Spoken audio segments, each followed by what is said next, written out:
My fiancé came out as a lesbian and told me that everything we shared together was a lie. Now everyone is telling her how strong and brave she is while no one cares about me. Posted by you/guiltypollution742. My ex, who I will call Dana, and I had been together for 7 years, and I knew from the beginning that she was bisexual. She openly told me about her past relationships with girls, but I never cared because it wasn't a problem for me at all. We never had any big fights or arguments, just small things that we always managed to sort out. After 7 years together, I decided it was the right moment to pop the big question. We were deeply in love, financially stable, and already living together, so for me, it felt like the perfect time. I prepared everything to make it as romantic and unique as possible, and when I finally asked her, she hesitated, but then said yes. That's when the problem started, because I didn't understand why she hesitated. I asked her about it, but she only replied, "I was nervous, so I let it go." We shared the news with her parents. Mine passed away when I was 20, and my little sister when she was 17 in a car accident, and our friends. But even then, something felt off. Her parents were faking their happiness, and I couldn't understand why, while our friends were genuinely excited and already giving us wedding ideas. 4 months passed, and we were actively planning our wedding when the day came. I came home from work to find her waiting with her bags packed. When I asked her what was going on, she told me, "Listen, I know this is going to be hard for you, but I'm not bi, I'm a lesbian. My parents have known for 2 years, which is why they weren't happy and were faking it. Please, I beg you, don't make this difficult, just let me go. Don't cry, don't beg, and don't scream. Let's just handle this like adults." Then she drove away. I stood there in shock for about an hour, unable to believe what had just happened. We went from planning our wedding to Dana suddenly coming out in a way that made her seem heartless and cold, like someone I no longer recognized. The worst part came after. 3 months have passed since that day. I canceled the wedding, and literally no one has texted or called to check on me, to ask how I was doing, if I was okay, or if I needed anything. Not her parents, not her, she blocked me that day, and not even our friends. No one gives a damn about me at all. In these 3 months, I've been hospitalized 3 times due to extreme weight loss and insomnia. I just work and go home, nothing else. Meanwhile, everyone is praising her for coming out, celebrating how brave she is for finally realizing she's a lesbian, and admiring her courage in embracing her true identity after years of struggling. At this point, I can't even be angry. I'm just in complete disbelief over how fast everything happened and how no one seems to care about me because her coming out is apparently more important than her ex. You know what? Screw them all. They've shown me their true colors, and screw my ex too. Edit. Honestly, I wasn't expecting all this support because I couldn't even imagine someone actually reading this. Believe me, I want to trust you and believe that all these kind comments are true, but right now, I can't. I just saw everyone who was supposed to love and care about me ignoring me and ghosting me, so I lost hope in people, especially strangers on the internet. I hope to come back here in a few months, read this all again, and believe you, but right now, I can't. You all seem like good people and sincere, but believe me, no matter how much I want to trust you, I simply can't right now. Still, I want to thank you all anyway. I'm not okay. The 3 times I was hospitalized, I tried to unalive myself, but I'm not even good at doing that. For 3 months, I kept thinking over and over again, was I the problem? What could I have done better? What did I do wrong? But nothing changes. So here I am, in the middle of effing nowhere, sitting on a sidewalk like a homeless person, reading strangers' comments on a post that I don't even know why I posted. Again, thank you all. Update 2 days later. So here we go again, but this time it's more painful and shocking at the same time because a lot has happened today and last night. Like some of you folks said, somehow one of my ex-friends saw my post on TikTok, and the absolute mess started, and it's still going on right now. This ex-friend, I'll call him Paul, reached out to me and basically told me that he saw the post and knew it was me because I used my ex's real name, Dana. He was shocked to learn what really happened because apparently, Dana had told my ex-friends that she came out to me as a lesbian and that I tried to lay hands on her and threatened her. She also told them not to contact me again. They all believed her, but when they saw my post, they started pressuring her to confirm whether I was telling the truth or not, and she admitted to lying. Since Paul's text, I've received a ton of messages and calls from everyone asking how I am, if I'm okay, apologizing for believing Dana without reaching out to me first, and offering their so-called apologies. But then there's the real issue, Dana. She texted me, asking for forgiveness, saying she was sorry for how badly she treated me, and admitting that she made everything up because she was afraid of losing friends. And unfortunately, that's not all, because I also got a text from her girlfriend, Mary.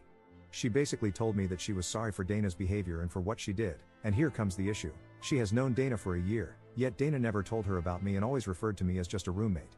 So now, she's thinking about leaving Dana. Now comes my part.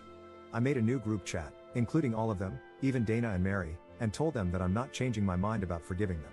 I also mentioned that I was considering suing Dana, partially true, since I'm still unsure, and I called out my ex-friends, saying that if they were decent humans, they would have either texted me to ask if I was out of my mind for allegedly laying hands on Dana or at least insulted me via text, if they really cared about me. Then, I added some personal things about Dana and blocked them all. But my blocking method isn't working because they keep harassing me with texts and calls from other numbers and even getting other people to call and text me. Crazy stuff is happening, and I still can't believe this whole mess. It feels like a nightmare I need to wake up from, but unfortunately, it's all real.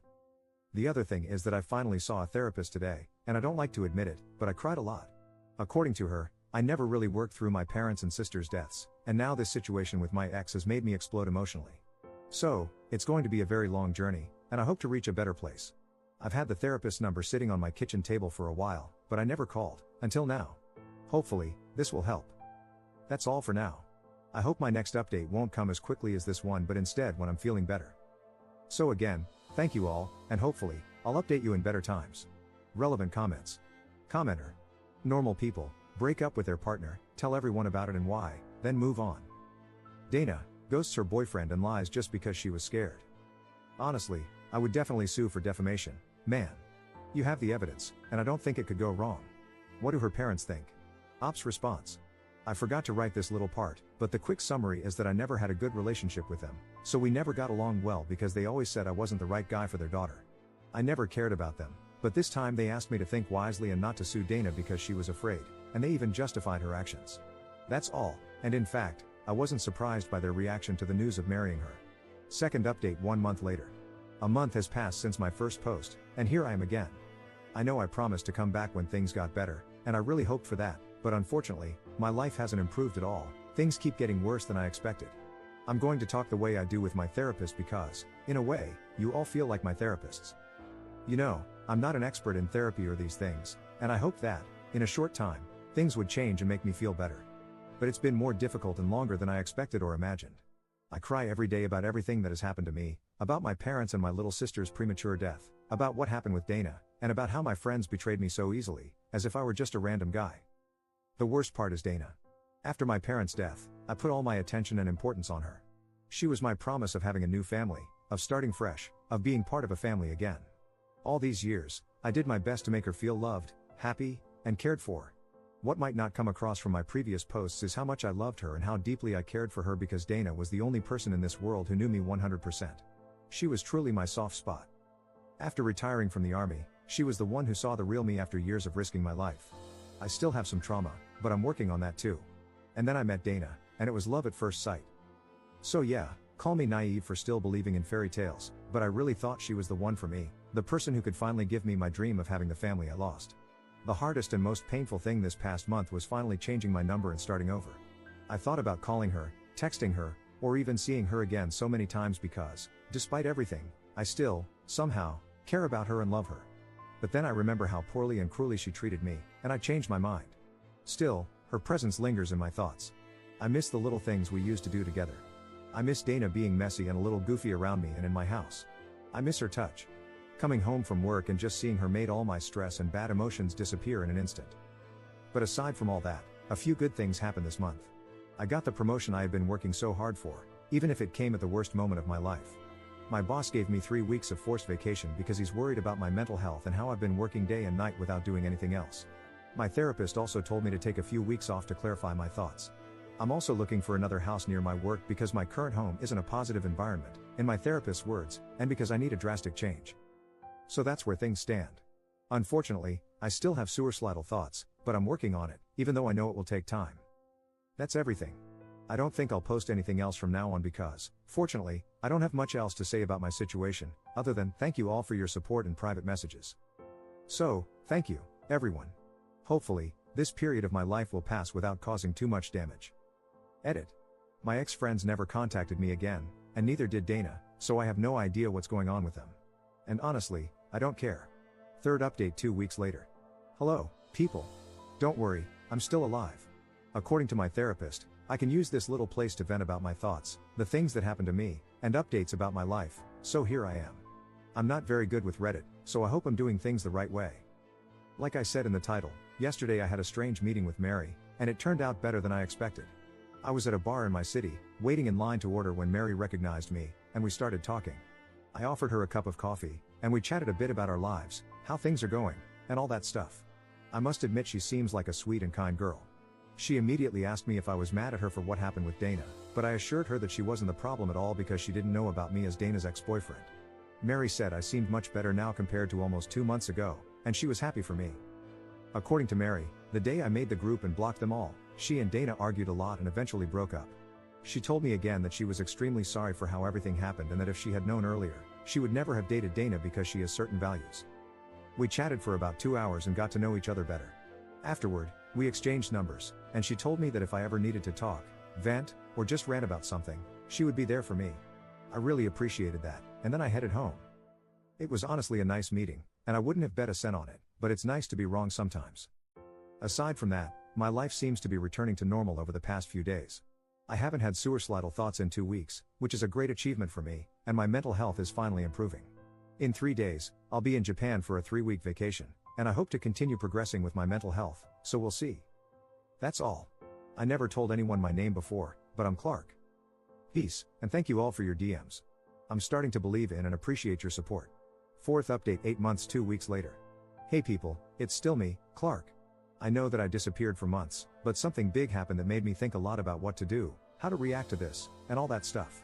First of all, I don't see my therapist anymore, and I thanked her for what she did for me because she really helped me. And now, the big news, unfortunately, isn't good news. I have cancer. To be completely honest, I should have noticed it earlier because many things were off, but I always blamed stress, what was happening, my personal issues, and all that stuff. But unfortunately, it wasn't stress. Now, before anyone says it, yes, I'm sure it's cancer.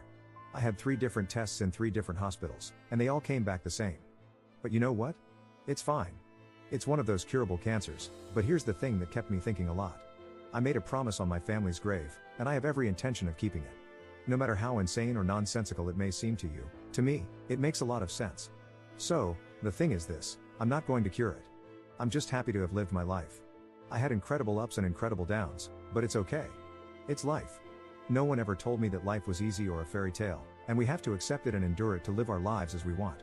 I tried to do that, and between the ups and downs, I'm happy with my life. I met incredible people, I saw how strangers on the internet can really help you.